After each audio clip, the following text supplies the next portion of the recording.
theoretical framework of psychosocial ini. Dia mempunyai 3 komponen yang ada di sana.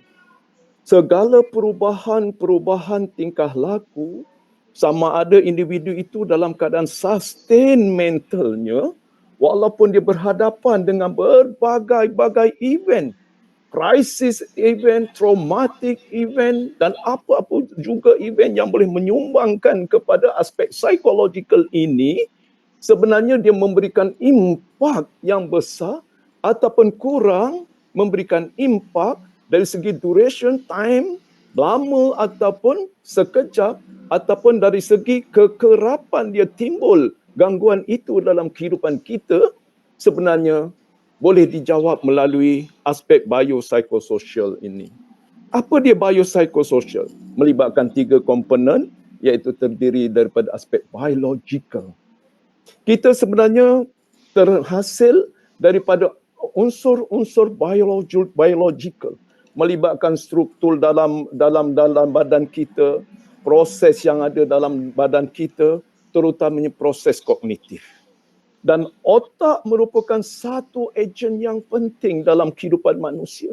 Bukan saja dia memacu semua sistem yang ada, sistem mekanikal, sistem biologikal yang ada dalam sistem badan kita, tetapi otak juga adalah organ yang sangat penting dalam memacu sistem pemikiran, sistem psikologikal setiap orang.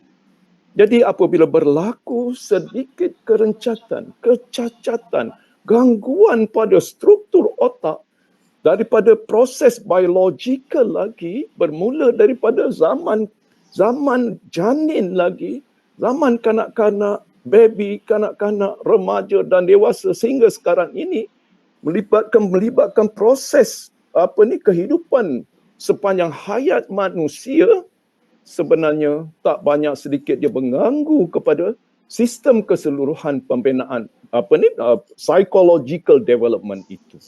Contohnya katakanlah kita memang sudah diwarisi dengan kelemahan-kelemahan otak tertentu, dengan masalah-masalah otak tertentu, masalah-masalah pemikiran yang melibatkan aspek kognitif kita memang ada diwarisi. Dan kita tak boleh nak tolak sebab kebanyakan penyakit pun ada unsur-unsur aspek biological ini diwarisi by genetik. Itu yang pertama.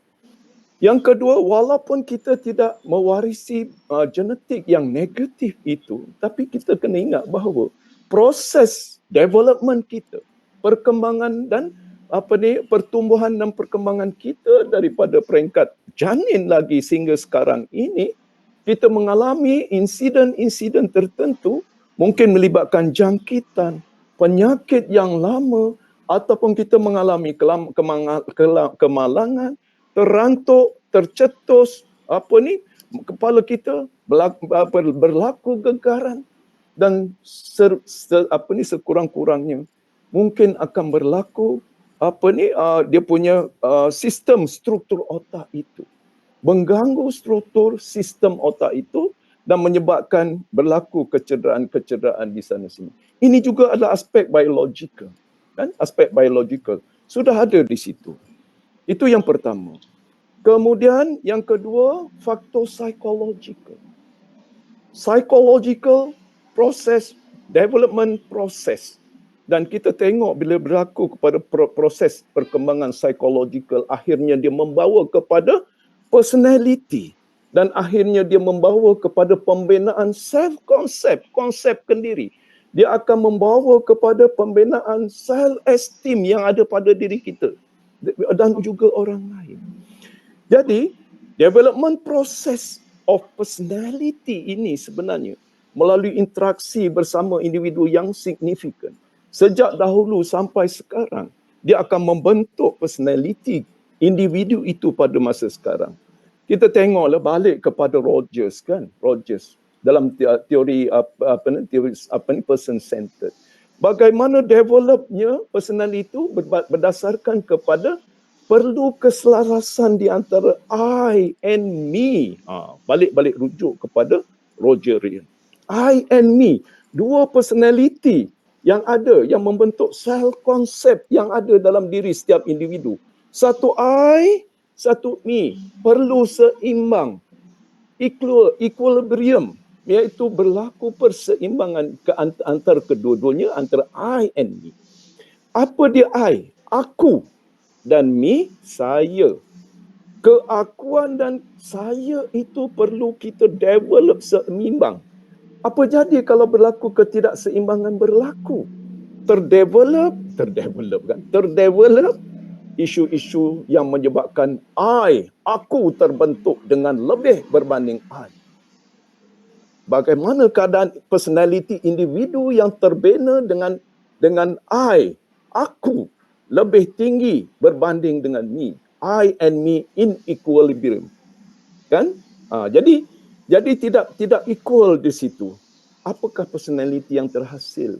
Dan dalam transactional analysis, kita boleh kategorikan individu ini, I'm okay and you are not okay. Itu dalam bentuk life script dalam transactional analysis. Jadi bila kita bandingkan, sebenarnya sama je konsep personality development itu, baik TA ke, Roger ke, REBT ke, sama saja dari segi prosesnya.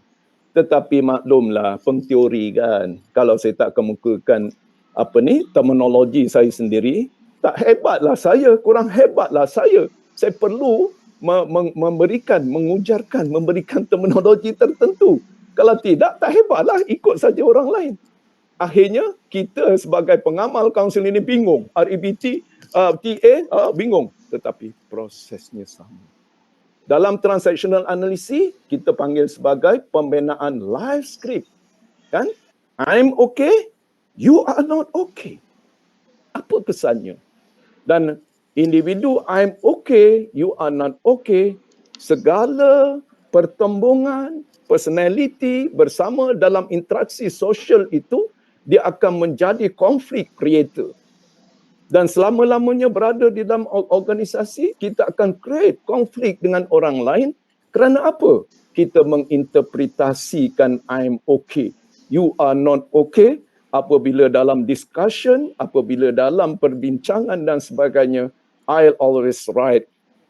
Semua orang tak betul, tak salah, tak betul. Dan dia akan mencetuskan konflik-konflik, dan di sana dia akan mencetuskan krisis, tekanan kepada orang lain. Itu yang pertama. Dan bagaimana kalau tidak imbalance pembinaan personal ataupun self concept oleh Rogers tadi, apabila saya lebih tinggi, me lebih tinggi berbanding dengan I, keakuan. Keakuan ini penting tau dalam kehidupan kita. Tetapi bila saya lebih tinggi, lebih develop, apa akan berlaku? Dalam transactional analysis, sekali lagi dalam life script, dengan jelas disebutkan yang itu dalam kategori life script, I'm not okay, but you are okay. Tengok. Jadi individu yang I'm not okay, you are okay, individu yang imbalance, saya dan I imbalance, akan menjadikan personality yang bagaimana? Bila berlaku peristiwa dan sebagainya, dia akan rasa sedih, sad. Sesiapa juga yang mengalami peristiwa sedih, automatik dia akan merasakan kesedihan, sad. Tak salah. Kesedihan tak salah hadir dalam kehidupan kita manusia ini, kerana Allah menjadikan itu sebagai sesuatu untuk kita raikan as a human. Kalau tidak, kita jadi binatang dah.